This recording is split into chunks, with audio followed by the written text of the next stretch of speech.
ये लो, तुम भी लो। अरे बेटा, तुमने अपनी मम्मा को क्यों बांध दिया? अरे पापा, ये हमारी मम्मा नहीं, ये तो मॉन्स्टर है। मैं तुम्हें बम से उड़ा दूंगा।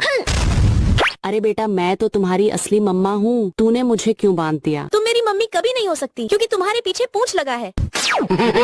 मैं तुम्हें भी बम से उड़ा दूंगा। अरे बेटा, मैं तो तुम्हारी असली मम्मा हूँ, तुम मुझे खोल दो। नहीं, तुम मेरी मम्मी कभी नहीं हो सकती। तुम्हारा असली रूप देखकर सबका होश उड़ जाएगा, लेकिन वो देखने से पहले आप भी अपनी मम्मा से प्यार करते हो तो वीडियो को लाइक करके चैनल को सब्सक्राइब कर दो और कमेंट में आई लव मम्मा लिख दो। अरे वाह, ये तो मेरी असली मम्मा है।